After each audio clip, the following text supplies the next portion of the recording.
Number 10. Mistress Death. To call this character evil is a bit of a miscommunication. She is just a law of the universe, a force of nature, a cosmic being carrying out her duty. But to many people, she is an evil entity because, losing a loved one is one of the most emotionally painful things we can go through. No matter if you see her as evil or just doing her job, she has been around since the creation of the universe, so there is no doubt that she is ancient. So I'm keeping her here at the top of the list because she isn't entirely evil and has comforted and even saved a few people on a few occasions, but still brings the end of the line. She keeps balance in the universe, taking away life while other cosmic entities give it. Also, she's a big part of the reason Thanos has done all the horrible things he's done in Marvel Comics, so there's that as well to make her seem a bit more evil. Number 9. Avengers vs. X-Men. Some might argue as to who is really evil in this storyline, if anyone is, but then there are those that actually might see it the Avengers way. After all, in Avengers vs. X-Men, there are really two sides to take, although thankfully in the end the two teams do manage to put their differences aside to come together and resolve the issue of what to do exactly with the Phoenix Force. However, in this story, the X-Men initially are opposed to the Avengers as they want to welcome the Phoenix Force back to Earth, which is reportedly rapidly on the approach. It's believed that the Phoenix is kind of coming to merge with Hope Summers. While the X-Men are kind of wary of that, they do feel more open to the idea of the Phoenix's return, feeling that they could maybe use it for good, whereas the Avengers are pretty much vehemently opposed as a result of the Phoenix's history of destruction. The Avengers, and perhaps rightfully so, would rather see the cosmic entity completely destroyed. As the fight ensues, the Phoenix is split into 5 pieces, and some of the X-Men are even corrupted later by its power, becoming known as the Phoenix 5. Number 8. Celine. While a lot of beings on this list are cosmic and godlike in their nature, Celine is a mutant external and a magician born 17,000 years ago. She gained the ability to psionically drain the life forces of other human beings into herself, gaining their memories, and if she fully drains them, turning that individual into dust. Yikes. Essentially, she is a vampire, just without any of the blood draining stuff. Using this drained energy, she not only sustains herself, but can grant herself superhuman levels of physical strength, speed, stamina, agility, reflexes, and durability, but that's not her only powers. As an external, she also possesses immortality, allowing her to even resurrect herself. Since she has been around for so long, she is quite the adept sorcerer and can do a hell of a lot with that power. She has demonstrated telepathy, telekinesis, pyrokinesis, and the knack for being just pretty sinister. Number 7. Apocalypse's Horsemen. Apocalypse's Horsemen have featured many X-Men and many X-Men adjacent characters over the years. One of the more recent iterations of the team after Apocalypse was awakened following House of M and Decimation included Polaris as Pestilence, Gazer as War, Sunfire as Famine, and finally Gambit as Death.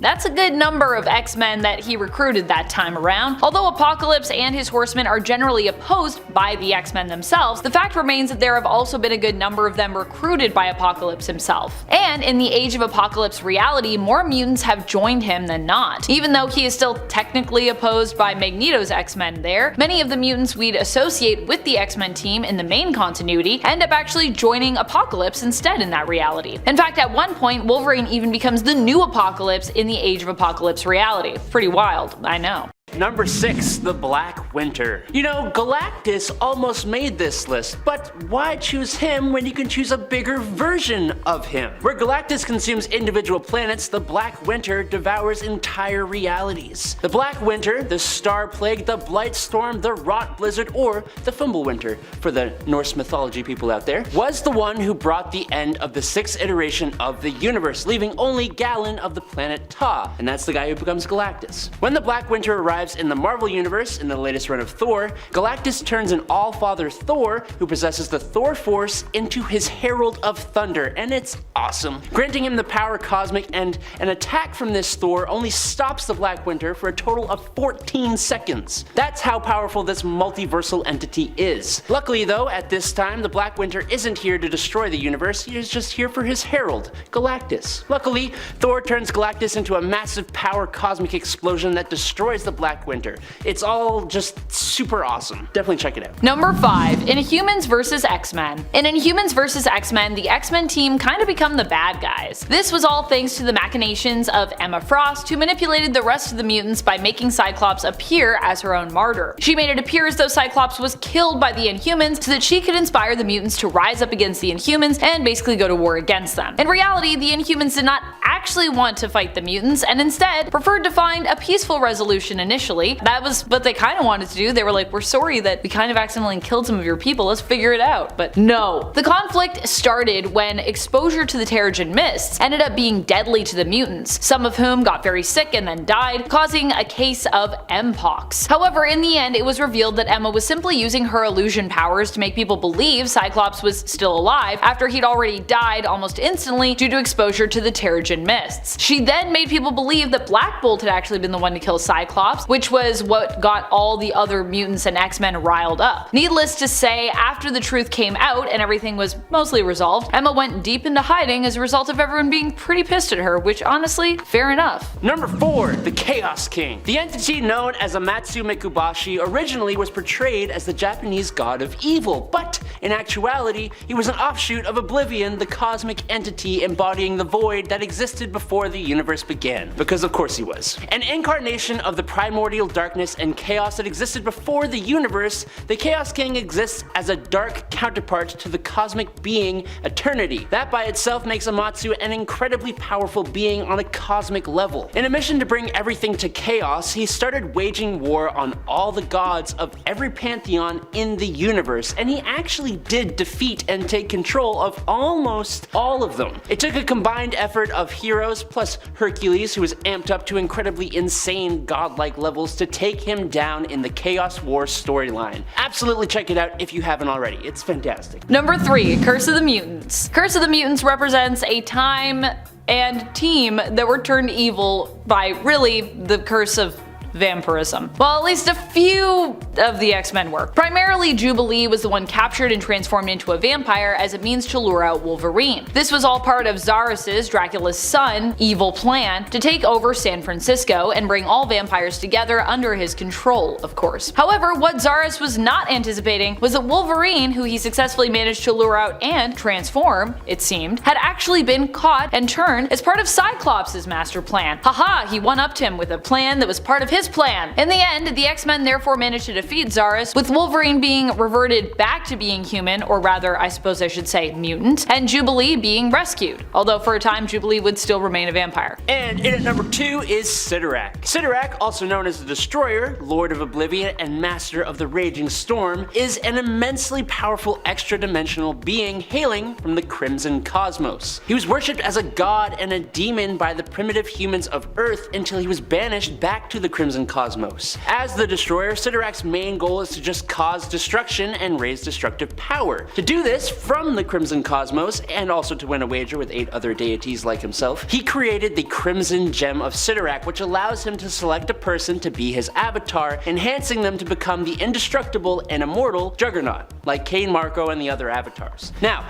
if you pay close attention to the magic wielders in the Marvel Universe, particularly Doctor Strange, you will hear them invoking Sidorak's name to cast some of their strongest spells. For example, the Crimson Bands of Sidorak. He doesn't really show up a lot in the pages of Marvel Comics, but when he does, it's always as this super imposing, terrible force. Number 1. Future X-Men. The future X-Men weren't actually X-Men. That was the problem when it came to their evilness. That was all part of their evil plot. Although this mutant group advertised themselves as X-Men once they traveled back in time, in reality, we had later learned that they were indeed not X-Men at all, but instead were an evil, future brotherhood. The team was initially formed by Charles Xavier II, the son of Charles and Mystique. He ended up recruiting the team to stand opposed to the X-Men, who Charles saw as a disappointment in regards to what his father had hoped for them. Charles II, that is, not the original Charles. While Charles II's team failed at defeating the X-Men multiple times, Reyes, Charles's half-brother, with Reyes' parents being Wolverine and Mystique, got the idea to travel back in time to when the X-Men would be more vulnerable in order to defeat them. But coming in at number 10 is Mason Oil Imports. Alright, look, these DC Comics only has like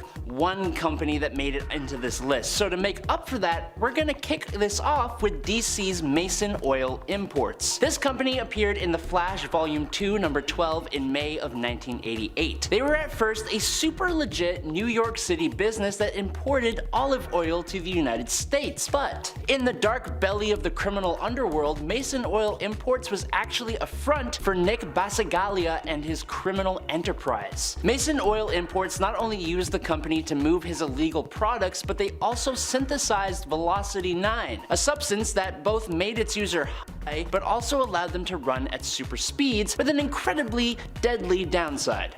The company and its owner were, funnily enough, inspired by Vito Corleone from The Godfather, who also used an olive oil company as a front for his family and their crimes. In at number 9, Hammer. Hammer Industries is the first British company to make this list, so obviously it's evil, right? I'm kidding. But they are actually pretty dastardly. Originally, Hammer Industries was an international design and manufacturing firm founded by industrialist and eventual criminal Justin Hammer. The character of Justin Hammer was created by David Michelini and Bob Layton as an example of what Tony Stark could have been if he stayed on the path of an arms manufacturer and war profiteer. So obviously, Hammer Industries is a direct competitor to Stark Industries, and once Stark moved away from creating weapons, Hammer became the leading company in that field. In one of the early stories, Hammer directly develops means to override the Iron Man armor, causing the repulsors on Tony's suit to activate and take the life of the Carnelian ambassador to the United Nations. And then, just to make him even more decidedly devilish, Tony Stark learned that Hammer had been financing and outfitting some of the world's villains in exchange for profits. But the evil ways didn't stop after Justin's passing, as his daughter, Justine Hammer, which is a stupid name, took over with her and the Mandarin's daughter Sasha. They all teamed up with villains like Spymaster and Ezekiel Stane to try and ruin and discredit Iron Man and his new company, Stark Resilient. And at number 8, Roxanne Oil. As one of the world's largest fuel conglomerates, the Roxanne Energy Corporation, like any real-world business, has the main goal of trying to grow and increase their profits, but also, like many of the real world's largest corporations, possibly, it's not entirely clear if all its businesses and business transactions were entirely legitimate. Actually, it's pretty safe to say that a lot of Roxanne's activities have been pretty morally questionable, if not outright illegal and despicable. But being one of Marvel's comics' biggest companies with an annual revenue exceeding $500 billion, employing over 100,000 people, and operating in 28 countries, a lot of Roxanne's misdeeds are not entirely well known and kinda just swept under the rug. Despite that fact, they've been shady since World War II. Roxanne was one of the earliest funders of S.H.I.E.L.D., but at the exact same time, they were also tied to Hydra, smuggling weapons, and when they were discovered by the S.H.I.E.L.D. director at the time, he was taken out before he could tell anyone. I mean, in one of their very first appearances, the chairman, Hugh Jones, was saved from the Serpent Squad by Captain America only for him to use the Serpent Crown to try and take over the United States government and transported the Avengers to Earth 712, pitting them against the Squadron Supreme. Also, more recently, Dario Agger of Roxanne made a deal with Malekith the Accursed to essentially be given the rights to strip mine any world that the Dark Elf conquered. That's messed up! Are you liking this list so far? Well, make sure you drop a like to let us know so we can make more videos just like it. But in at number 7, Vaught Enterprises. In the world of the Watchmen comics, one company seems to show up in almost every area of everyday life: Vaught Enterprises, a multinational conglomerate founded by billionaire industrialist and super genius Adrian Veidt, or as he is also known, Ozymandias. Adrian used his time as the superhero Ozymandias, unmasking himself and gaining a huge amount of popularity, which helped spark his massive commercial enterprise, all with the end goal of achieving world peace. I mean, there was the whole narcissistic improving his own self-image thing as well, but world peace was like the main thing. Vaught Enterprises had a ton of companies under its belt, including Gordian Knot Lock Company, Pyramid Deliveries, Construction, Global Construction and Press, Nova Express, a gossip magazine, Vaught Cosmetics and Toiletries, Vaught Energy, and a bunch of others dealing with all kinds of different everyday life things. Vaught even manufactured the Spark Hydrant, which was basically an electric car recharge station, which we now have in the real world thanks to Tesla. Is Tesla just the real world Vaught Enterprises? Maybe. Maybe, but I don't think Elon Musk is using his monetary resources and super intellect to secretly create a gargantuan tentacled one-eyed psychic monster to end the lives of millions of people with the goal of scaring the world powers into working together to save us from an inevitable World War III. Or maybe he is. Who can say? I can't. I just work here. Number 6. Vaught American. Fans of The Boys TV show know Vaught is just an incredibly despicable company. Their comic book counterpart, on the other hand, though, isn't as absolutely evil, as they are just really embarrassingly bad at everything. In the comics, Vaught started out as an arms company and were pretty infamously well known for their exceedingly poor products. For example, the Vaught F-7U Grizzly, which was a fighter plane that Vaught supplied to the US Navy during the end of World War II. And while it had crazy speeds and awesome range, it had faulty weapons and non-self-sealing fuel tanks all over it that would burst into flames. They also supplied faulty rifles to the army during the Vietnam War. So yeah, they just kinda sucked at their job, but that all changed with the work of Jonah Vogelbaum and Compound V, which gave the world its first superheroes. Now, the company makes a fortune off the advertising and merchandise of its superheroes.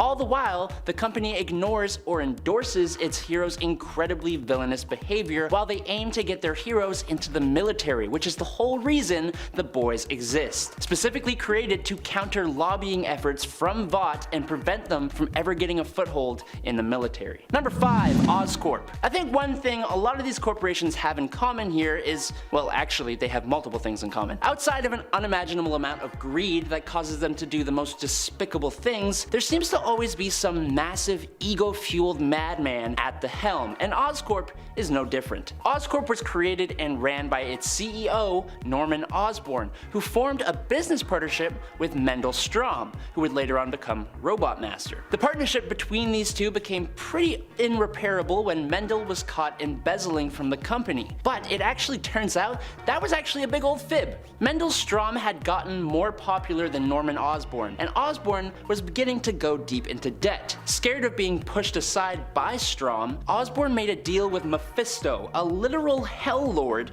to destroy Stromm's life and reputation in exchange for his own son's soul. Norman gave up the happiness of his own son in exchange for complete ownership of his company.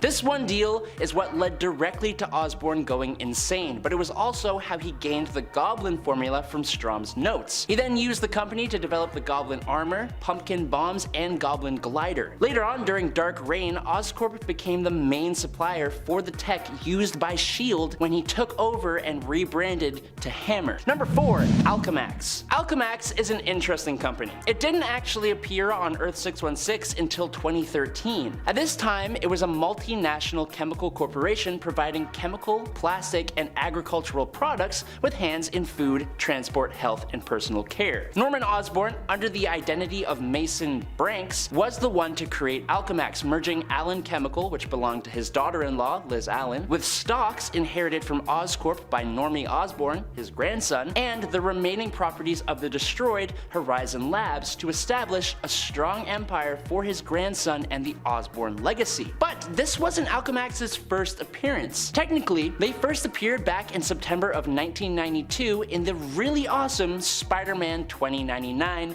#1. In this future timeline, Alcamax, or Alcamax International, was the most powerful corporation in the world, and they had complete control over the whole of the United States. It had created products for basically every single area of consumerism, and had divisions in almost every level and aspect of society and government. They funded the military and had a monopoly on private space travel, not to mention they owned their own private police forces and even a whole city. The difference here is that at some point an alien known as Avatar, with 2 R's to make it cool, took control of Alcamax's board of directors and pulled the strings from behind the scenes. Alcamax is truly despicable as the authoritarian leader in control of America in this future timeline. And at number 3, I want to step away from Marvel and DC for just a second here. For our number 3 spot, we gotta talk about Weyland Yutani. Weyland Yutani was a British-Japanese super company founded in 2099. They have divisions in weapons manufacturing, advanced technology like androids, faster-than-light travel, starships, and computers, interplanetary shipping and transport, extrasolar colonization, and commerce. And by the year 2150, they owned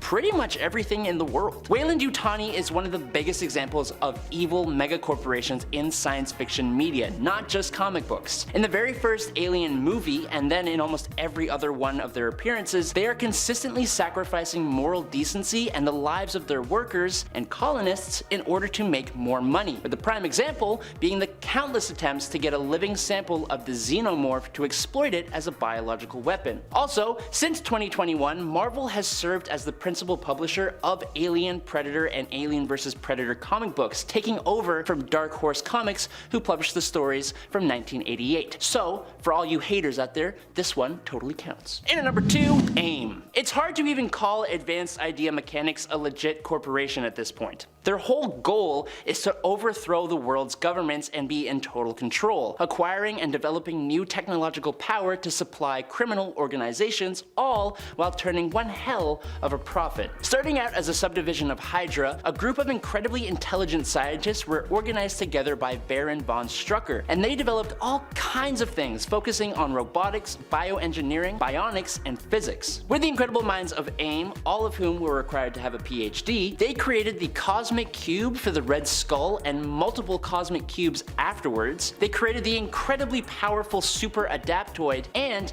they mutagenically altered AIM scientist Dr. George Tarleton into the super intelligent MODOK, or Mental Organism Designed Only for Computing. But his super intelligence and ability also led to his super ambition, and he overthrew AIM and became MODOK again, but with a K. So now he is the Mental Organism Designed Only for Killing. So evil, so good. AIM has had run-ins with pretty much every single superhero at least once. They've created pocket realities to obtain advanced technology, brainwashed an entire city, inadvertently created the Man-Thing, turned Betty Ross into the terrifying Harpy, and revived the Red Skull. Like, what's up with that? Why would they do that? And finally, in at number 1, it's Lex Corp. It's got Lex in the name. Lex Corp is basically a business that directly represents Lex Luthor's massive ego, but it also represents his power. Lex Corp was founded as an aerospace engineering firm in Superman number 416 from February of 1986. But the company pretty soon diversified its interests, growing to become one of the largest and most diversified companies in the world, all run under the ruthless and well thought out control of Lex Luthor himself. The company has grown so large that it directly and indirectly employs 2/3 of the population of Metropolis itself. The company has 8 separate branches, including Luthor Technologies, focusing on research and development of anything from weapons to air conditioning, Luthor Industries, which operates almost all of the city's utilities, including Lex Oil, Luthor Communications, which includes phone, television, and the Daily Planet at one point, Luthor Enterprises, which has cash businesses, hotels, rentals, restaurants, and public transport, Luthor Financial, which includes banks and investment firms, the Luthor Foundation, which is probably the best part of the company, supplying and supporting Luthor hospitals, Luthor Home for Children, and Luthor Foundation for the Arts. Lastly, there's the Luthor property holdings in Metropolis and miscellaneous things like Lexmart, which is a supermarket, and Lextendo, which is video games. Do you see how many times I said Lex Luthor there? That man's got an ego, I'm telling you. Number 10, Dark X-Men. The Dark X-Men are basically what we get when Norman Osborn is put in charge of all the super teams that you can imagine. This all went down during the Dark Reign period over at Marvel Comics. Norman ended up becoming the world's greatest hero, at least in civilians and the government's eyes, after he successfully shot and killed Skrull Queen Varanki, in essence ending secret wars and in a weird twist kinda saving the day. Not something people usually expect with Norman Osborn. As a reward, he was given the task of creating a new organization to take over for the disbanded S.H.I.E.L.D. Norman created Hammer in response and made his own teams of both Dark Avengers and Dark X-Men. His initial roster included Dark Beast, Mystique, Mimic, and Omega. I feel like Dark Beast is such a great evil mutant that he generally just gets to be on like almost every evil mutant X-Men team. But also,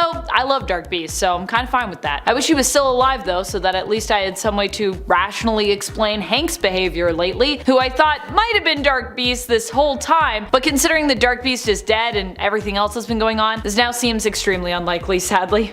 Dark Beast, please come back to save Hank from himself. Coming up on the 9th spot is Null. That's with a K. And this fella is bad news. He's an eldritch entity, the god of darkness, ruler of the void, and oh yeah, homeboy created the symbiotes. Any evil that's come from the many symbiotes can all be traced back to Null, who rules over the hive mind. When you stop and consider just how much suffering the symbiotes have been responsible for, how much damage and destruction, and all of that can be pointed back to Null, you gotta figure that is a pretty powerful ancient evil. Decked out with some sweet symbiote armor and an impressive sword, Null has his sights set on galactic conquest with the symbiote army. And honestly, he was making a pretty good play for the throne were he not stopped by Eddie Brock in a truly staggering duel of cosmic proportions. Sure, yeah, you might have birthed the symbiote race, but it's hard for anyone to top the guy who made symbiotes cool in the first place. You can't beat Venom. I mean, he's got his own theme song by Eminem. How many of us can say the same? Number 8. Cerebro's X-Men. Cerebro ended up at one point gaining sentience and creating their own X-Men. The sentient Cerebro took the form of Professor Charles Xavier. Cerebro recruited their own X-Men to oppose the true X-Men team, or at least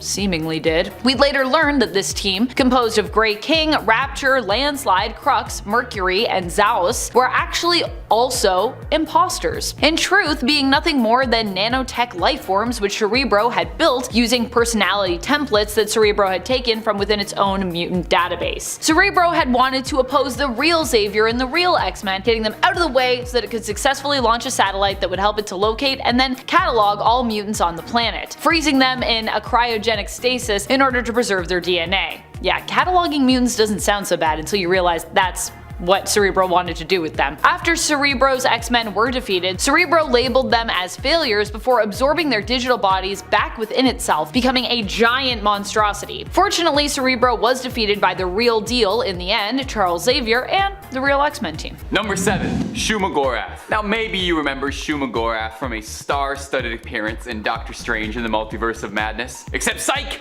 Due to a licensing issue, that was actually Gargantos. But it was supposed to be Shumagorath, so you were right to think that. Marvel's resident Lovecraftian god, who's lived for millions of years beyond the stars. Even older than the Marvel Universe itself. Quite literally, if you want to get a bit metatextual with it, since Shumagorath began life as a villain for the Conan mythos, tying itself into the greater Cthulhu mythos with H.P. Lovecraft, who was a pretty good friend of Robert E. Howard back in the day. It's a pretty interesting backstory and makes sense since Shumagorath is an all-powerful multi-dimensional entity. It only makes sense that it exists across the multiverse in ours as well. Shumagorath is about as powerful as a Lovecraftian god can get, boasting all the usual feats: incredible strength, difficult to put down, all kinds of psychokinetic abilities that leads him into all sorts of clashes with everybody's favorite sorcerer, Doctor Strange. Number 6. 10 Evil Xaviors. A few teams on this list aren't specifically made up of a copy one-for-one of Evil X-Men, and this is one of those teams. It was simply too good for me to not include, so you're welcome.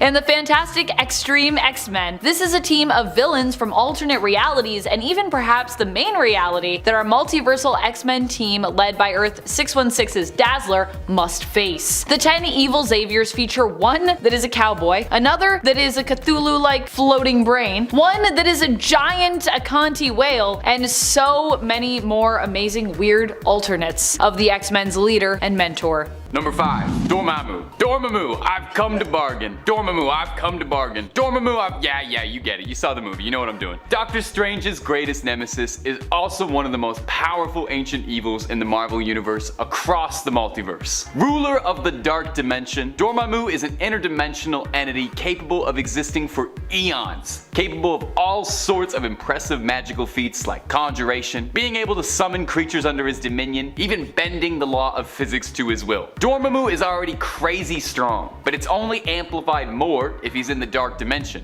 his home turf. Now he doesn't just get a home field advantage by being there because the sun's not in his eyes. He's able to siphon energy directly from the Dark Dimension to fuel himself, as well as draining his followers for their energy. Dormammu is the perfect foil for a hero like Doctor Strange, an incredibly powerful, omnipotent being who can't be defeated outright with traditional brawls or fisticuffs, and needs to be outsmarted and outmaneuvered. Luckily, the Sorcerer Supreme usually has a handle on it. Usually. Number 4. Revenants. Who are the Revenants? Revenants, they're basically like, well, evil X-Men. Well, at least evil versions of a few of the X-Men. In an alternate reality where Cassandra Nova becomes ruler of the world, they may even have a ton more power over there. In fact, I believe they do. I think they rule that alternate world. Ugh. But the ones we're talking about here instead appear in Uncanny X-Force, where they face off against some of the former / current / future X-Men members. Revenants are also known by another name though, one you might be familiar with if you are a Cassandra Nova fan or a Shi'ar fan: Mumadrai. The Mumadrai are basically evil duplicates of oneself. According to Shi'ar beliefs, in order to be born, one must first defeat their evil alternate, their Mumadrai, in the womb. That was what Charles did in order to defeat Cassandra Nova, his seemingly evil twin, who really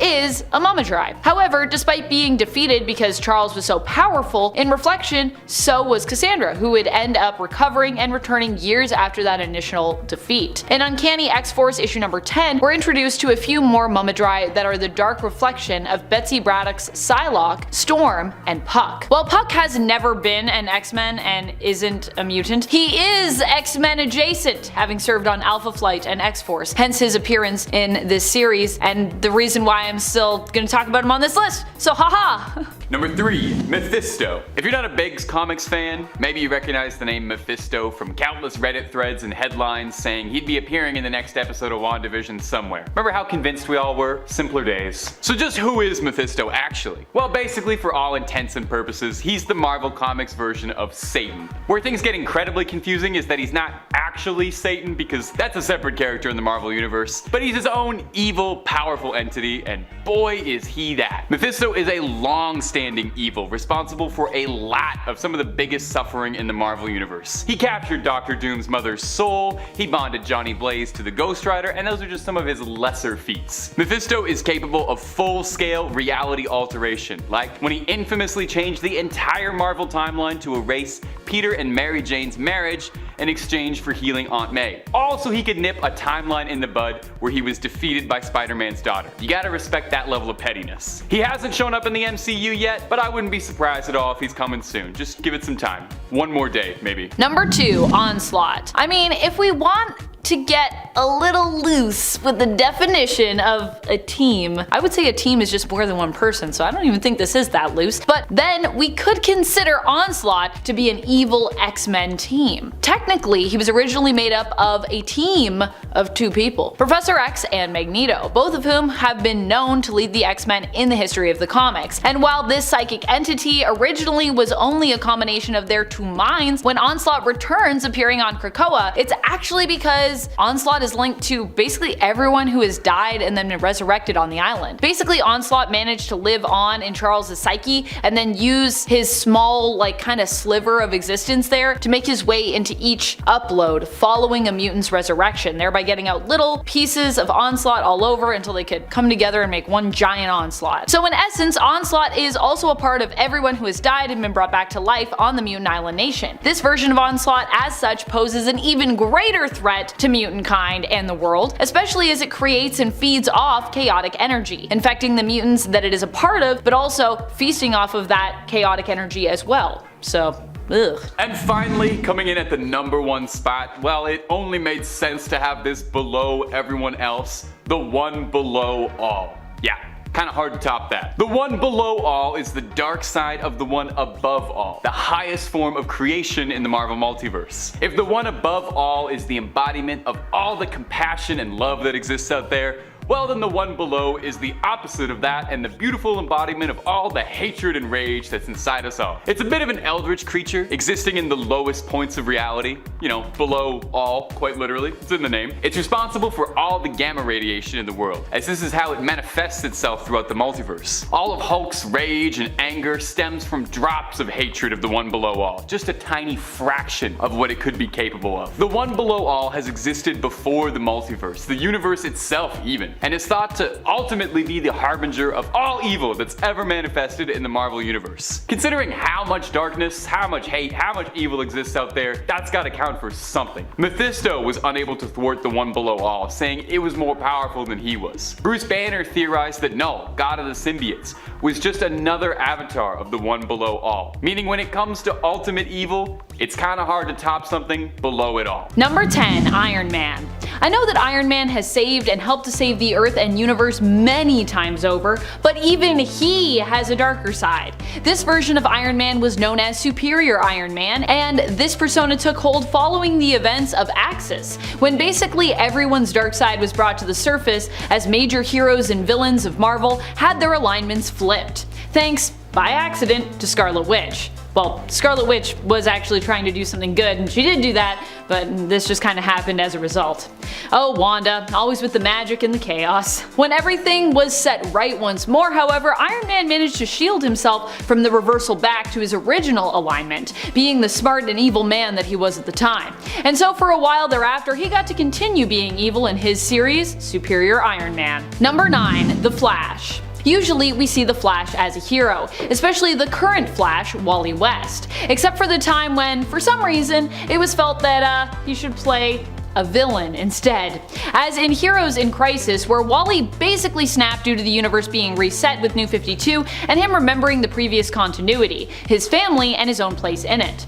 Now granted, this wasn't specifically a persona of Wally's, more just a breaking point for the hero that briefly turned him into a villain. But in Future State we did see a darker side to the character explored once more when he becomes one of the Four Horsemen and is possessed by the entity known as Famine. As Famine, Wally even preys on other speedsters, and seemingly succeeds in breaking their connection to the Speed Force, and even killing a good number of them, and in the end, kind of all of them. I mean, he turns Barry into a ghost. Fortunately, Future State is now basically an alternate world, an alternate future, and this aspect of it will likely not come to pass in the main continuity, which means Wally is free to get his family back and keep being the good guy that we know him to be. And friends, before we move on to this next spot, if you are loving this channel and you want to support us in other ways, you can go and check out our Facebook. We just relaunched ourselves over there and it is awesome, so head on over, hit that like, helps us out. Thank you. Number 8. Homelander. Homelander might be one of the main villains of The Boys, both the comic series and television adaptation, but he's also somehow still not the worst of the worst, if you can believe that. He poses as a hero, but is really not the greatest. But that being said, he also has an evil clone who is much worse than he is. In fact, many of the most terrible acts that we associate with Homelander in the comics are revealed to have been acts committed by his evil clone version. Well, I don't think the television series plans to follow suit in this regard. In the comics, this evil clone of himself turns out to be Black Noir, whose face we never see, and in the television series, whose voice we never hear. And even in the comics, he's known for being very quiet. So not only does Homelander have the false hero persona that he often wears in front of the public, but he also has a much darker yet separate side in his evil clone, Black Noir. And I would say in comparison to Black Noir, Homelander is basically a superhero because Black Noir is literally the worst in the comics. It's really bad. Number 7. Moon Knight. Moon Knight is known for being a hero or anti-hero in the Marvel Universe, but unfortunately, there's a lot going on in his mind, which means he hasn't always acted as a hero. In fact, the being that granted him his power may also be his dark side, or bring out a dark side in Moon Knight, or Mark Spector at least. It has been insinuated before that Khonshu is another persona residing within Mark Spector's psyche, who is somewhat of a manipulator, but in some ways represents Mark's lack of control or desire to self-sabotage. However, even if we consider what presently seems more likely, that Khonshu is of course his own separate entity, Khonshu was also the one who almost succeeded in using Moon Knight to turn the Earth into his own underworld, having Moon Knight steal artifacts of power from the Avengers to use them to defeat Mephisto, but only so that Khonshu might reign in his place. Yikes. Moon Knight's dark persona has a name, and it is, or was at least, Khonshu. Number 6. Red Hood. Jason Todd is a character who is familiar with darkness. He has suffered through quite a bit of trauma and tragedy, and as a result it shaped his character, corrupting him somewhat and turning him dark. Initially, Jason Todd was known as Batman's second Robin, but over time he became more and more rebellious and eventually chose to basically break off and set it on his own. This only led to more problems when Jason found his birth mother, but then was seemingly betrayed by her and then brutally killed by the Joker. and all of that after shortly reconnecting with Batman. Ooh. Years later we would learn that he had returned, but feeling that Batman had abandoned him after his suspected death, became the villain known as Red Hood, breaking the rules of heroism that Batman had taught him. Jason to this day is always a character who struggles to find the light at times on a path of darkness that he treads. And even when acting as a hero, there is a darkness within him that seems to linger, and at times even comes to the surface. Number 5. Professor X. Even someone as celebrated as Professor X has a dark side, and actually, the more we've gotten to know him, the more this makes quite a bit of sense. The darker and darker it seems to have gotten for Professor X. One of the first major revelations when it came to Professor X's dark side was with the villain Onslaught. Onslaught initially was this mysterious psychic villain in the comics who, despite seeming like a mashup of Magneto and Professor X when it came to his abilities and his appearance, everyone was still surprised to find out that he in fact was a mashup of Magneto and Professor X. Gasp! More specifically, Onslaught represents the repressed darker parts of Charles' psyche, which he kinda locked away but later were released when he broke Magneto's mind, in essence absorbing it. Although at the time, I don't think he really knew he did that. Magneto's mind connected with Charles' darker side, and Onslaught was born. And really, this was just the beginning of readers learning about the darker aspects of Charles Xavier, which overall I think adds quite a bit of depth to his character. Number 4. Enchantress. Enchantress is an interesting one. I feel like we generally think of her as more of a villain, but she's definitely way more complicated than that. To be clear, we're talking about the Enchantress of DC, aka June Moon. June Moon became the Enchantress initially in the comics after being given magical power by a being known as Zamor. In reality, this power was granted to June Moon by merging her with an evil entity known as the Succubus. With her newfound power, she would transform into a green-eyed, raven-haired woman whenever she activated her abilities, transforming back to the blonde-haired, blue-eyed June Moon thereafter. At least initially back in the New Earth continuity, June actually acted as a hero in her Enchantress guise, defeating evil and saving her paramour's life. Unfortunately, she quickly became more anti-hero in terms of her adventures and motives, and then just basically became like straight up villainous from there. At times it has seemed Enchantress struggles when it comes to her alignment. Sometimes she would act heroically, but on a dime she would turn to the side of evil with her behavior. This is because of the struggle within her likely between the Succubus and June in terms of their own desires.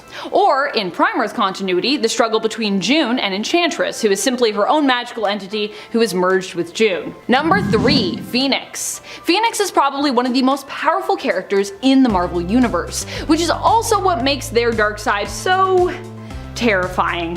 When Phoenix turns dark, you want to watch out, because this is a hero who isn't just going to mess up a situation, a country, a continent. This is a character who has the power to destroy whole worlds as they please. Typically when we talk about Phoenix and Dark Phoenix, we are talking about Jean Grey, who is most well known for her bond to the Phoenix Force, and merging with the entity and then taking up the mantle of Phoenix, turning dark, and then sacrificing herself to save others from basically the darkness within her. Of course, later on this was retconned to actually be a sort of Phoenix-made copy of Jean, while she herself was resting at the bottom of a bay, in a sort of recovery pod. But no matter who becomes the Phoenix host, it seems evident that this is an entity that is so powerful that most, even likely heroes like Jean, would be at risk for turning to the side of evil and becoming corrupted by its power. Number 2. Raven.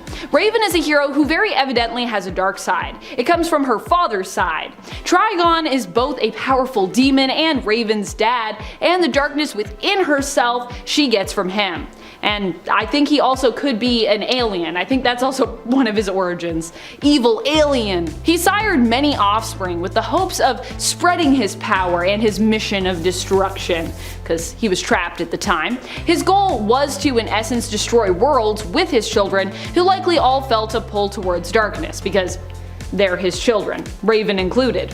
Raven is therefore typically depicted as being a hero who is somewhat monotone, due to the fact that she needs to keep her emotions in check. This is because if she gets too emotional, it can actually cause her dark side to emerge and take control of her. So instead, everything she does, says, and feels must be controlled and calculated so that she doesn't wake the monster that sleeps within herself. And we've seen what happens in the comics when Raven's dark side does take control, and let me tell you, it's pretty scary stuff. Fun fact, I'm pretty sure Wally West is like scarred for life from Raven's dark side. Number 1, Sentry. Sentry's evil persona was so bad that he in effect had to be wiped from the minds of everyone on planet Earth, including his own mind. The Sentry is the greatest superhero the world forgot in Marvel Comics, and the world had to forget him because Bob Reynolds wasn't just the Sentry, but was also one of the greatest and most powerful villains to have ever lived. The Void.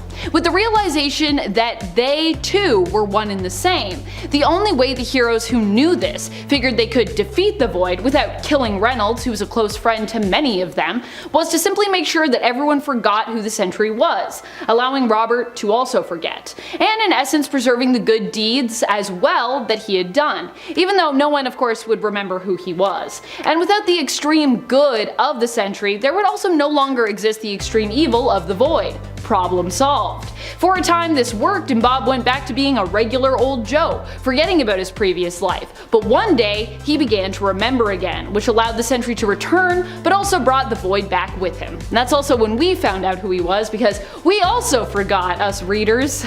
Oh, retcons. That's actually a really fun retcon though, I do like that one. Coming in at number 10, we have the Iron Goblin. Coming from an alternate universe where the Spider Island event wound up being permanent, Tony Stark was initially transformed into a human-spider hybrid under the control of the villainous Spider Queen. During a battle with the Resistance, however, Tony was sprayed with the same Goblin formula that had corrupted the mind of Norman Osborn, transforming Tony Stark into the Iron Goblin, with a mechanical new costume to match. And while this version of Tony would eventually decide to sacrifice himself in a last moment of humanity before his Goblin insanity fully took over, the combination of Iron Man and Green Goblin tech is still a pretty terrifying combo that Spider-Man should hope never reappears. Coming in at number 9, we have the corrupted Iron Man from the controversial 90s event, The Crossing. When a variant of the time-traveling villain Kang the Conqueror, known as Immortus, began using the neural link in the Iron Man suit to secretly begin altering Tony Stark's brainwaves, Iron Man became a sleeper agent within the Avengers and eventually attacked his companions outright after secretly manipulating them for years. While eventually defeated by a time-traveling 19-year-old version of himself, and then retconned into Tony going back to his usual status quo in the Marvel Universe, this controversial storyline shows what would happen if Iron Man truly turned out to be a traitor. Coming in at number 8, we have Iron Thor. During the event that saw God Emperor Doom in control of a Marvel universe converted into a new Battleworld, Doom maintained his complete control over the many realms of Battleworld with a police force army known as the Thor Corps. One of the most powerful of Doom's personal army was the being known as Iron Thor, wearing a combination of the Iron Man armor and Thor's iconic helmet, and investigating any potential rebellions to his master Doom's rule. Even capable of wielding Mjolnir, this super powerful character still managed to be murdered by the hero Warrior Woman as an example of rebellion against Emperor Doom. He might have had a short life, but man, I really love that Iron Thor design.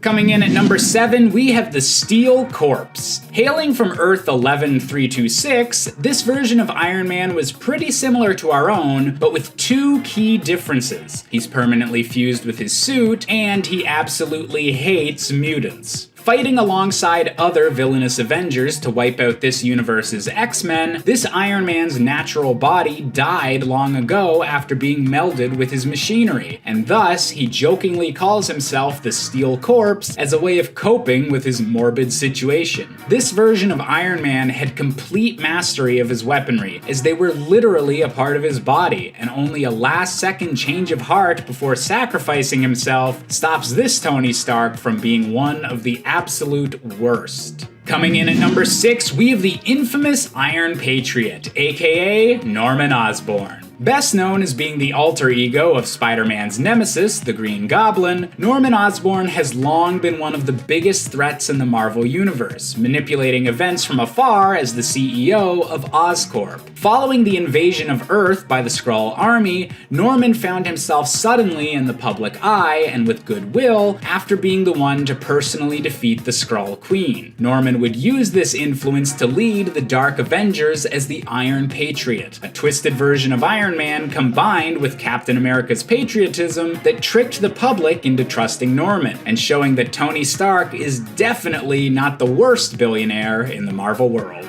Coming in at number 5, we have the Iron Maniac. On the dark alternate world of Earth 5012, most of the superheroes of this reality are dead after an unknown fatal error made by Reed Richards. A vengeful and violent Tony Stark makes it his life's mission to get revenge on Reed and modifies his armor to resemble that of Reed's worst enemy, Doctor Doom. This insane version of Iron Man killed the Human Torch and was eventually banished to the main Marvel universe, where he had to be subdued by the combined efforts of Spider-Man, Captain America, and Black Widow, who found it a bit unnerving to be fighting such a far-gone version of one of their closest allies. This Tony was just as resourceful as the real one, however, as he'd even escaped custody by building a new suit from the remains of a life model decoy. Pretty resourceful for an insane Iron Man. Coming in at number 4, we have the superior Iron Man. During an event known as Axis, many Marvel heroes and villains had their morality completely inverted, with good guys becoming bad, bad guys becoming good, and so on and so forth. One of the few changes that wasn't reversed by the end of the event, however, was the morality of Iron Man, who in his evil form still possessed all of the intelligence and dark aspects of Tony's personality, and managed to build a shield for himself to prevent being turned into a hero again. Infecting much of the planet with a new version of the Extremis virus, and using artificially intelligent drones to assert his dominance, this version of Tony was only finally cured by the Marvel Universe's collapse into battle worlds resetting his morals, meaning that this was a villain that the rest of the Avengers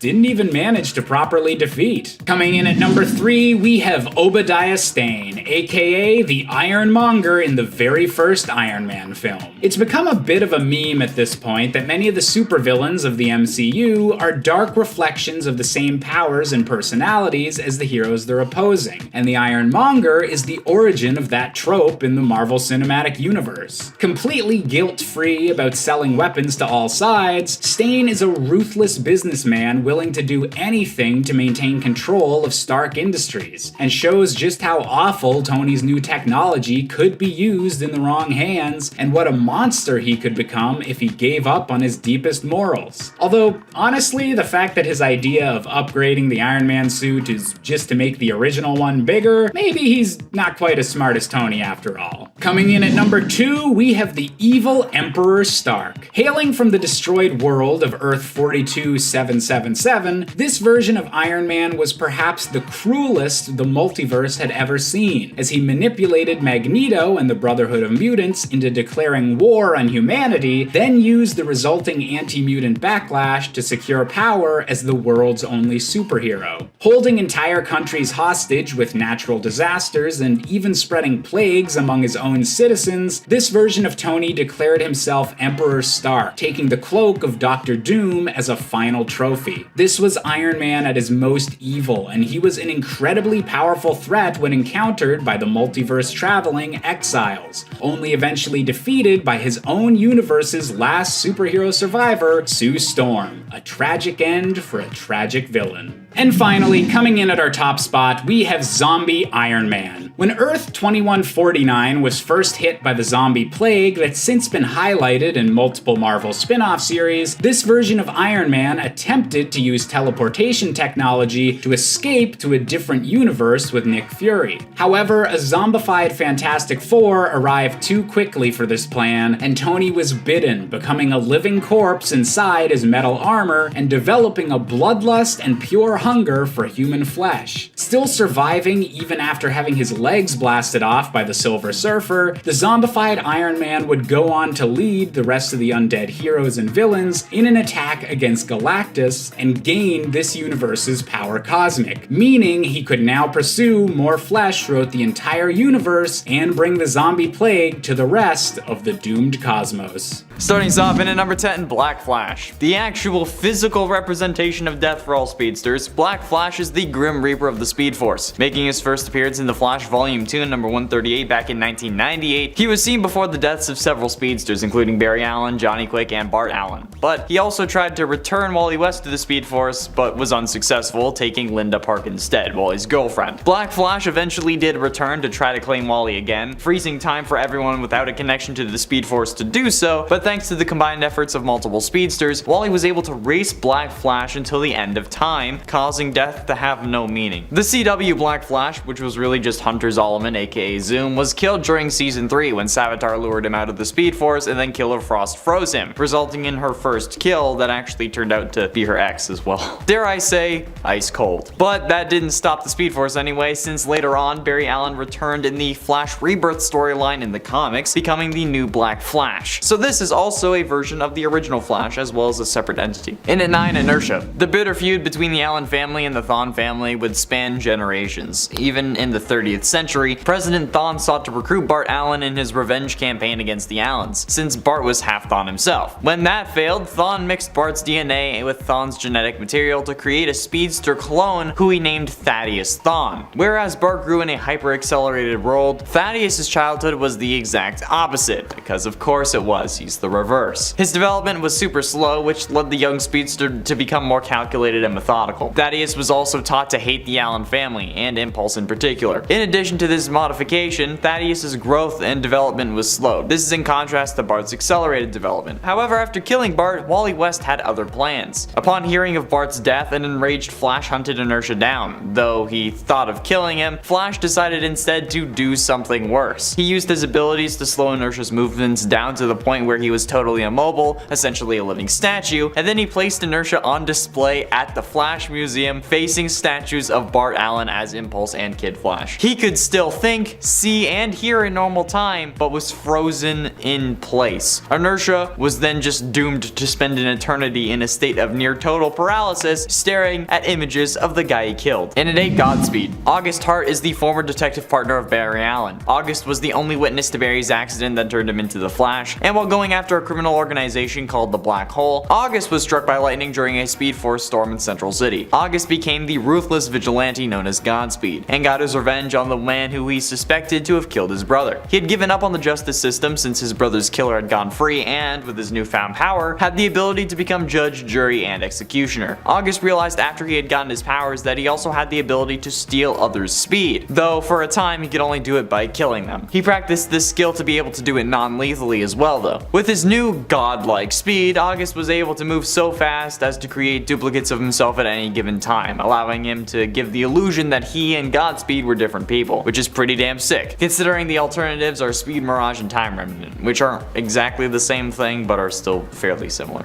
And at 7, Earth X. There's little known about the Earth X version of Barry Allen. Known as Blitzkrieg in this reality, he's a fascist version of the Flash working alongside Dark Arrow and Overgirl, the Oliver Queen and Kara Zor-El of Earth X, who are also married, but that's a story for another day. In the Arrow vs. Crisis on Earth X crossover, Earth X Barry is actually nowhere to be seen. Instead, he's replaced by Reverse Flash, the Eobard Thawne of Earth 1. Even though on the animated show The Ray, which takes place on Earth X, there is a fascist Barry, so what happened? It's largely assumed that between his last appearance in the show and in the crossover, that Thawne arrived and took his chance to kill at least a version of Barry, even if it wasn't his own. Hence why the other Earth Xers were so trusting of Thawne, since he had bested their Barry. I don't know how this Barry got his powers without the particle accelerator, but what I do know is that even the Joker refused to work with the Red Skull when he realized that he was actually a fascist and not some kook in a wildly inappropriate costume, saying that he may be a psychopath, but he's an American psychopath, or something along those lines. So, Reverse Flash is worse than Joker confirmed. Like, this wasn't even a Reverse Flash who was raised in the fascist life. He just wanted to help out, which is messed up as hell. And at 6, Zoom. Hunter Zolomon was a serial killer from Earth 2, also known as the maniacal super speedster known as Zoom. Having gotten tired of being the villain, Hunter decided to also become the hero after capturing Jay Garrick, the Flash from Earth 3, masquerading as Jay to gain Barry Allen's trust. When he was 11, Hunter saw his father kill his mother. Hunter's father ended up in jail, and Hunter was raised in the foster care system since no relative wanted him. Hunter later became a convicted serial killer and was going through electroshock therapy when Earth 2 Harrison Wells' particle accelerator exploded underground. This ended up connecting him to the Speed Force and he escaped. Solomon killed some police officers on his way out and left one to tell his story. The one police officer said he saw a man zooming around, giving Solomon the alias of Zoom. Zoom later then killed that police officer in his house. Halfway through into number 5, The Rival. Edward Claris is the Rival, the archenemy of Golden Age Flash Jay Garrick. Claris was a chemistry professor at the university attended by Jay Garrick. He believed that he had recreated the formula that gave Garrick his speed. Bitter at the rejection of his research claims by the scientific community though, Claris became a criminal wearing a darker version of the Flash's outfit, the original Reverse Flash. The effects of this version of the formula however proved to be temporary and he was defeated when it expended. Decades later though, following the reformation of the Justice Society of America, Claris was retrieved from the Speed Force, because he had been put in there at some point, by the interdimensional supercriminal Johnny Sorrow, who invited him to join the new Injustice Society. Now composed of pure speed energy, Claris possessed Garrick's friend and fellow Golden Age speedster Max Mercury to get the Flash's attention. Rival committed a series of swift, gruesome murders at locations that, when mapped out, would spell out a message. We don't talk about the Arrowverse version, though. Like, I know his suit was meant to be similar to Daniel West's Reverse Flash, but come on. And for Johnny Quick. Johnny Allen, alias Johnny Quick, is a criminal speedster from Earth 3. Together with his girlfriend and partner in crime Atomica, he was a member of the crime syndicate. Johnny Allen was a high-profile criminal on the run with his equally criminal girlfriend, cornered on the roof of Central City's Star Labs. Allen was struck by a bolt of lightning which shattered the roof, and the duo fell into the lab space below, with Allen landing amid some chemicals. Obviously, this is the thing that ended up granting him his super speed, and he went on to become a super criminal alongside his girlfriend who had also been empowered. He took on the name of Johnny Quick, while his girlfriend took on the name of Atomica. The couple joined the crime syndicate at some point after this. Johnny Quick, as he now called himself, ran through Central City answering to no one, until the day the White House burned, around the time of Darkseid's incursion onto Earth Prime. The being that had destroyed Ultraman's Krypton came to Earth, and an alliance of super criminals formed to find a way to safety. Getting close to the end, in at number 3, Red Death. Red Death is a speedster that is an evil combination of Batman and the Flash, which already sounds terrifying, but wait till you hear his story. The Bruce Wayne of Earth 52 started off fighting crime with Robin, but Robins kept dying left, right, and center. So understandably, Batman got darker and darker, becoming more extreme with his, let's call them methods. Which honestly seems more realistic to me, aside from just quitting fighting crime. Which can't happen, otherwise we wouldn't have this story, right? And DC wouldn't make any money. This eventually leads him to Barry Allen, who refuses to give Bruce his Speed Force powers. So Batman, using the various rogues' weapons to fight off Barry, knocked him out. Once Barry was unconscious, Bruce tied him to the front of a cosmic treadmill-powered Batmobile and drove them both into the Speed Force. I don't even know how that happened or worked logically, but okay, you do you,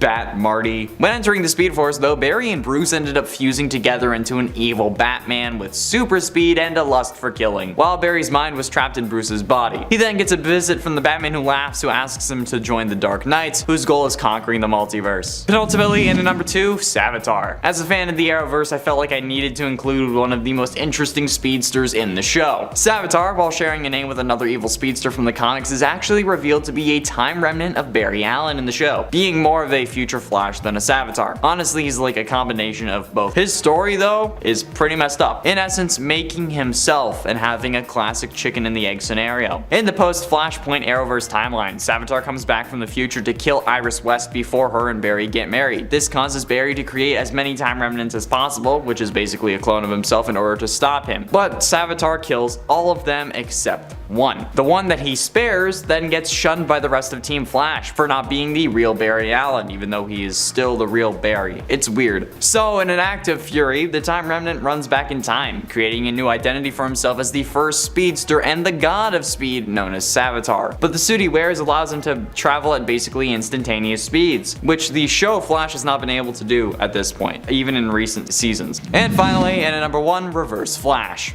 I know what you're thinking, okay? Isn't Eobard just the Reverse Flash? Like, not actually a version of the Flash? In the main continuity, yes, but also thinking about the Flash Armageddon crossover, Barry Allen becomes the Reverse Flash, so this could be another literal evil version of the Flash. But in the Dark Multiverse Flashpoint story, Eobard also becomes the Flash, and he kind of becomes his own form of hero in a way. A dark, twisted, messed up hero, hell-bent on eradicating competing heroes in the universe, but still a form of hero, right? Technically it counts. And I mean, like, He's still scary, alright? And a version of the Flash, so this counts for this list. In a universe where Barry Allen dies while trying to get his powers back with Flashpoint Batman, aka Thomas Wayne. But once Thawne tried to stop the war between Aquaman and Wonder Woman by threatening them and killing Arthur, you know there's gonna be some hell to pay. So he sets on shaping the world in his own image. This involves preventing Batman from ever becoming Batman and instead creating his own superhero team, full of versions of characters we know and love, but all with Reverse Flash logos somewhere on their suits, usually. And I have to say, preventing Batman from being created is probably the smartest thing Eobard could have done, because either way, Batman is going to lead some form of resistance against you, so good on you. This is the smartest thing that any villain has ever done in the DC universe. Number 10. Kane Parker. Kane was one of the first evil clones ever made of Spider-Man, and really, he wasn't evil of his own choosing. He was kind of just a bad dude because he was so defective and was quickly degenerating. His degeneration made Kane somewhat insane, and his powers also didn't help. His own version of Spider-Sense was more precognitive, giving him visions of the future. The problem? With each vision he viewed, he would become more and more unhinged. Kane Parker would start out as being more of a sinister figure, but as time went on, he'd really become more of a moody anti-hero in the comics. In some cases, he was also only originally an antagonist because his motives were misunderstood by Peter. Number 9. The Jackal. At one point, another clone who was previously considered to be one of the best clones with the most potential for good also turned to the dark side. Yes, this clone was none other than Ben Reilly. Having recalled all of his deaths from when Miles was experimenting on Ben in an attempt to perfect the cloning process, Ben became somewhat unhinged. He ended up defeating and killing Miles Warren only to bring him back as a clone and convince Miles to work for him. This would result in Ben adopting the mantle of the Jackal for himself and building a clone army of Spider-Man's previously dead friends, allies, and even villains, as well as building the New U Technologies Corporation. In exchange for the clones' cooperation, Ben provided them with pills that would help to stave off the degeneration while he worked to perfect the cloning process himself, and a frequency technology that would substitute the pill for, well, likely only a chosen few, because Ben probably wanted to control the other clones. He was like, I'm good, but also I'm kind of controlling you. While he meant well, when Peter was approached to join the Jackal, who was revealed to him to be Ben, he simply refused, believing that the Jackal was a perfect example of having all the power, but none of the responsibility. And friends, before we move on to this next spot, if you are loving this list and you want another list like it where we talk about even more evil Spider-Men, be sure to let us know by giving this video a thumbs up. There are surprisingly a lot of evil Spider-Men out there. Number 8. Ghost Spider. While redeemed in the end, initially when we met Peter Parker, who was to become Ghost Spider, we would learn of just how evil he was. Ghost Spider is the Peter Parker from Reality Earth 11618, where he was previously known as simply the Amazing Spider. Not to be confused with Ghost Spider, who is Gwen Stacy from an alternate reality. I think that's Earth 65.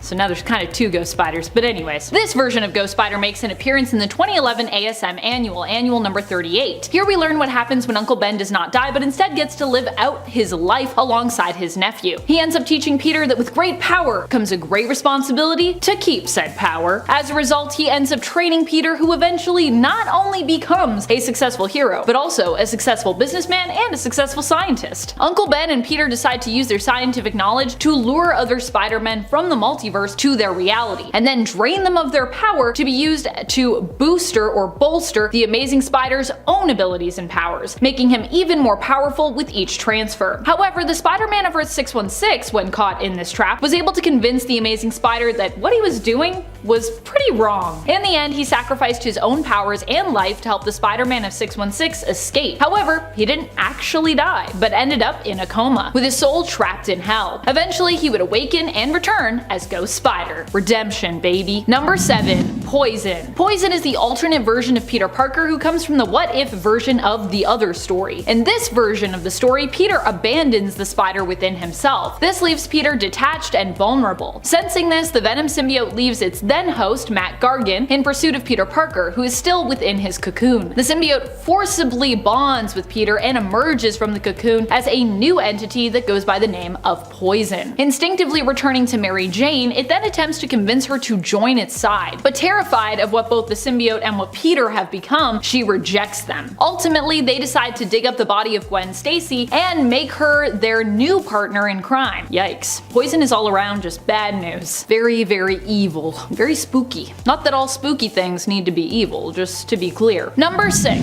Zombie Peter. This alternate version of Peter Parker hails from Earth 2149, sometimes referred to as Earth Z or the Marvel Zombieverse. In this reality, Peter did his best to hold out and avoid becoming infected, but ultimately did succumb to that after being bitten by Steve Rogers, known as Colonel America in this reality. After being bitten, Spider-Man began to transform into a zombie. Before the change overtook him, he hoped to get Aunt May and Mary Jane somewhere safe and returned home, only to be overcome by the infection. As a result, he ended up eating both of his loved ones, unable to resist the hunger he felt deep inside himself. Spider-Man in this reality goes on to become one of the zombie Galacti, taking on the power cosmic after eating Galactus. However, in the end, he's also one of the few surviving zombies who aims to prevent the spread of the zombie plague to other universes, eventually becoming a hero once more. As so many evil Spider-Men do, they always come around in the end, even if they're a zombie. Number 5. Spider-Carnage. Spider-Carnage hails from the 90s animated Spider-Man series. Here, Spider-Carnage hailed from an alternate reality where after being cloned and losing both his Aunt May and his Uncle Ben, he began to question whether or not he was the real Peter Parker or the clone himself. As this version of Peter was filled with rage, Carnage entered his world via a portal and bonded with this alternate version of Peter Parker, who then became Spider-Carnage. Spider-Carnage threatened the existence of the entire multiverse, and it took a team of heroic Spider-Men coming together to stop him. Eventually, he was convinced by his still living alternate version of Uncle Ben that what he was doing was wrong, but was unable to remove the Carnage symbiote from him at that point, so he ultimately sacrificed himself to save the world from the evil of Carnage, and kind of the evil of himself, because he was so filled with rage and hate. Number 4. Patient Zero. This version of Peter hails from the reality belonging to the series Marvel Universe vs. the Punisher, the reality of 11080, where Frank Castle, aka the Punisher, was the last known survivor who was forced to take on, you guessed it, the entire Marvel Universe, after the world was ravaged by a deadly and horrifying plague. Here, Peter ends up becoming Patient Zero after a virus, which is the plague, is accidentally released that turns people into violent cannibals. Peter himself devours Rhino during a hockey match and is taken to be researched by the Fantastic Four. However, he does not stay quarantined as the virus spreads to Ben Grimm of the FF, who then releases him. He goes on to become the leader of one of the cannibalistic tribes involved in a turf war. The Punisher ends up killing him after helping to rescue a pregnant Mary Jane in exchange for information that Patient Zero has. I don't think this version of Spider-Man is ever really fully redeemed. He does try to save Mary Jane though, so that's something. Number 3. Patton Parnell. Patton Parnell has to be one of the most evil incarnations of Spider-Man around. He's evil to the core. He literally becomes a Spider-Man, turning into a spider-like human hybrid after he is bit by a radioactive spider. Patton was also kind of always a creepy kid, likely as a result of mistreatment that he suffered at the mercy of his Uncle Ted. He had a crush on his next-door neighbor, Sarah Jane, and enjoyed disturbing scientific pursuits such as burning ants with a magnifying glass. What fun. When he transformed into Spider-Man, he became more confident in himself, but also acquired a taste for live animal and human flesh. He also was capable of laying eggs, as Uncle Ted would horrifyingly and personally find out after young Patton took revenge on him. That's all I'll say about that, but we might be showing you a scary panel of that right now. I'm not sure what the editor's doing in this video, but cue scary panel of Ted having spiders coming out of him. Ugh. Number 2. The Spider. This is a version of Peter Parker who also merged with the Carnage symbiote, and was possibly driven criminally insane by it. Or was criminally insane to begin with in this reality perhaps. This version of Peter hails from the reality of Earth 15. Not much is known about his home reality, mainly what we know of it involved Peter's own history. This alternate version of the character bonded with the alien symbiote that is often referred to as Carnage on Earth 616. He became an infamous mass murderer who apparently enjoys hurting people. He made his first appearance in the Exiles in issue number 12, where he showed up with a team of other heroes who were drafted into a multiversal version of Weapon X. I mean, they are heroes there, but they also kinda shady, you know? I mean, not all of them are, but definitely Spider is. Number 1. Wolf Spider. Wolf Spider comes from the animated show Ultimate Spider-Man. He was an alternate version of Peter Parker who hailed from the reality of Earth 16827 and was bad to the bone. Unlike many other alternate versions of Spider-Man, for some reason Wolf Spider became a villain instead of a hero when his spider-like powers manifested. He was a merciless killer, fighting to oppose anyone who fought on the side of good, was a hero, or believed in the ideal of responsibility. He even ended up killing his own reality's version of Miles Morales. And if that doesn't make you evil, I don't know what is, because Miles Morales is the best, and he's such a sweetheart. How dare you do that, Wolf Spider? I can't abide.